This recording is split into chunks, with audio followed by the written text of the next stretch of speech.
In this video, I'm going to be building the 6 shelves that will be going in the hutches. You'll notice that the timeline is quite long, going from late February to early April.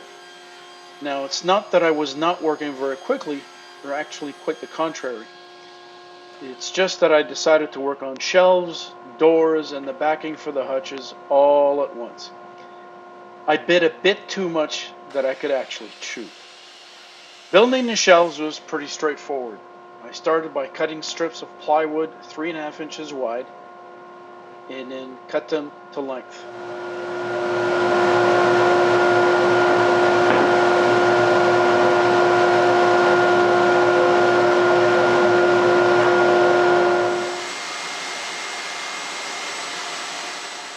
Once all my pieces were done, I took the stretchers that would be going in the back, and using my router in my router table, I cut a V-shaped groove using a V-shaped router bit. Now that groove is going to be useful because it's going to enable us to display dishes in an upright position in the hutch.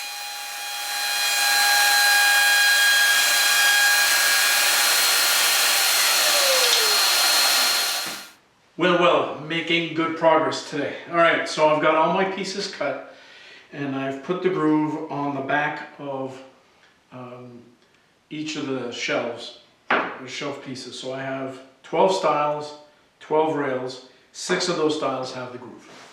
I'm going to start assembling this. So this, this would be the front part of the shelf and this would be the back.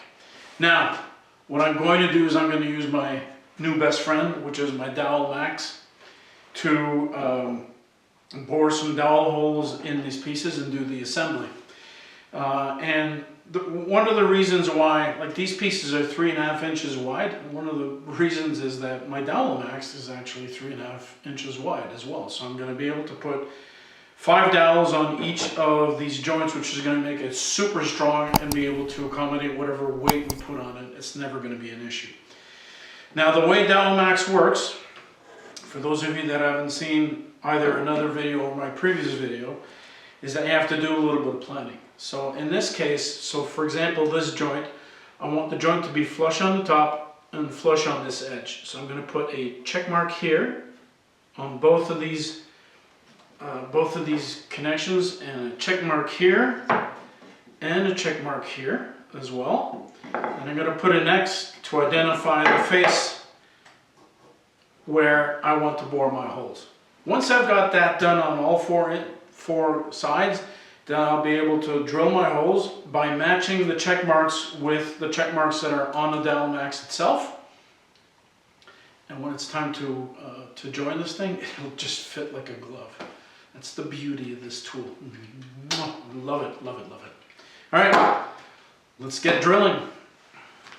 All right, so this is going to be my first piece. Just as a recap, I've got a check mark here, a check mark here, and an X on this face. So the DowelMax has a check mark on the side right here and a check mark on this face over here. So I need to match this check mark, this face, with this surface, and that check mark with this surface. So let me just plug it in. And I'll use my my square here just to line everything up.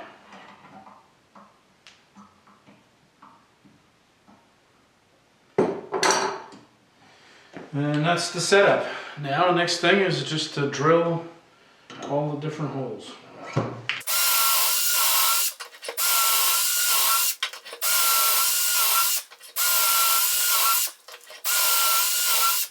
Alright, so normally I would cut the corresponding ones on the other side, but I'm going to jump quickly to the corresponding piece over here.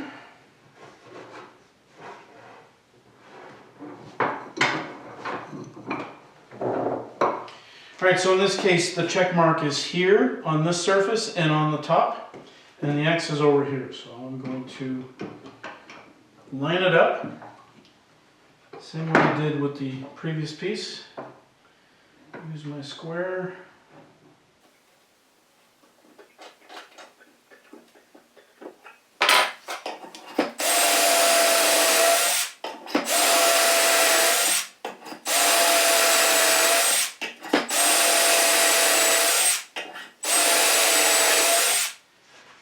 do this over here quickly. There's one. There's two. Just put one in the middle just for now. And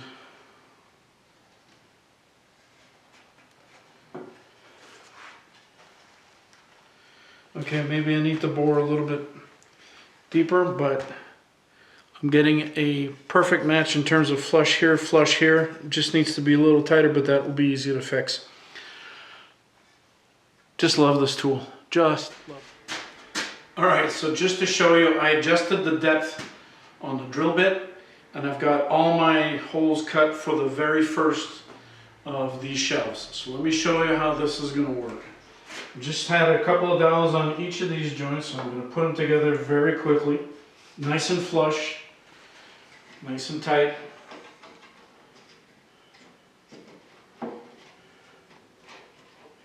Alright, there we go. There we go on this side. And there we go on this side. Alright, now, one added benefit with this system. Take my tape measure rather. 50¼ inches here.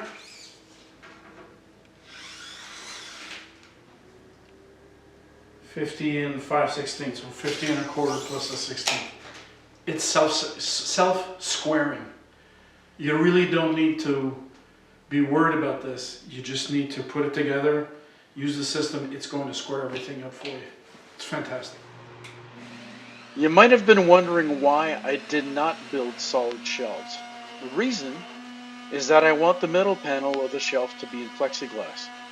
That way, the light from the top of the hutch will permeate throughout. Now, in order to put glass in the shelf, I now need to route a rabbet all the way around on the inside rim of the top face of the shelf.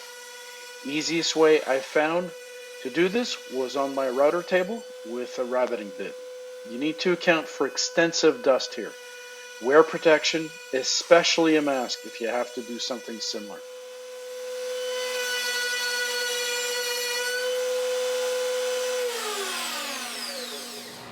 I also needed to square out the corners using a chisel.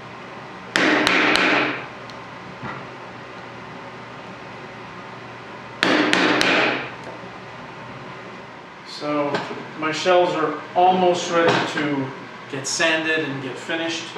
There's one final step that I need to do, and that's put some edge banding on the front of my shelves. So just roughly measure out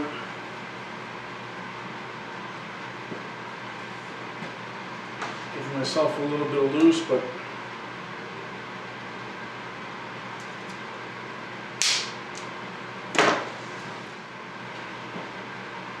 I got my El Cheapo iron that I got secondhand at the thrift store that I volunteer at. Let's warm it up. Alright, here's a J-roller.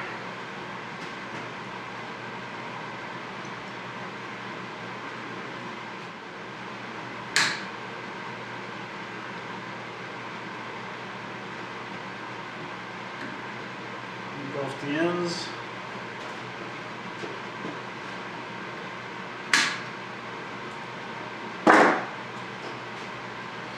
And I have this cutter that supposedly cuts on both sides. My experience with this cutter has been only use it on one side at a time.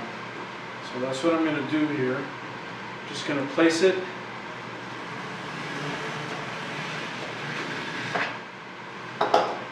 Alright, and here comes the fun part. So, I have this rasp. I'm going to start it at about a 15-degree angle.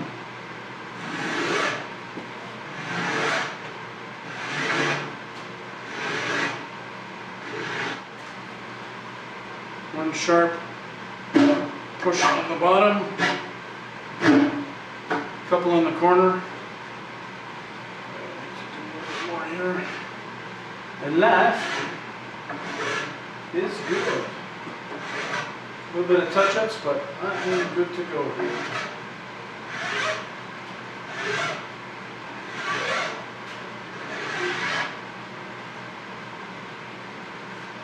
All right, that's it. 5 more to go.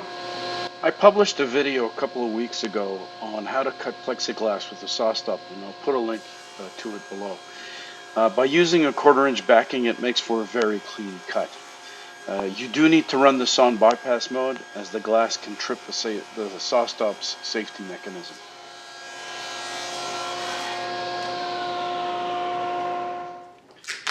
The shelves are stained and varnished.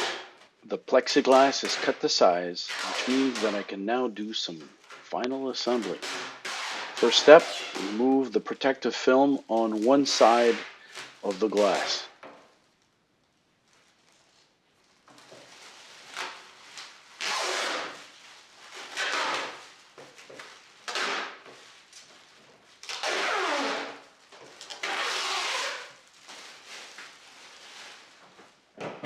Then do a fair bit of cleanup, which involved both passing the vacuum and also cleaning the glass with Windex.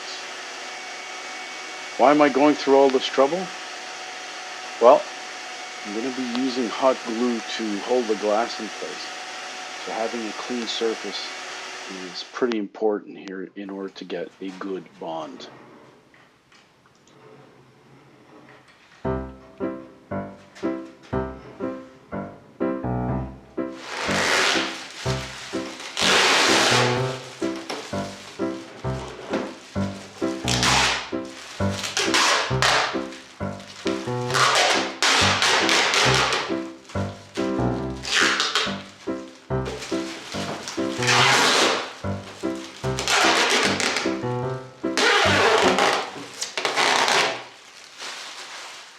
All right, putting an end to the phase that was to create the shelves. So I got these little brass shelf pins. Let me dig in closer here. Hopefully we can show these little brass pins. They fit pretty well in the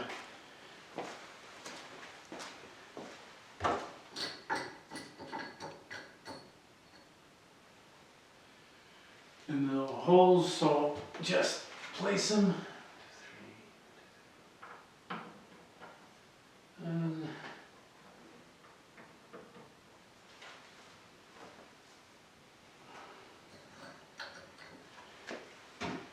couple more on the other side.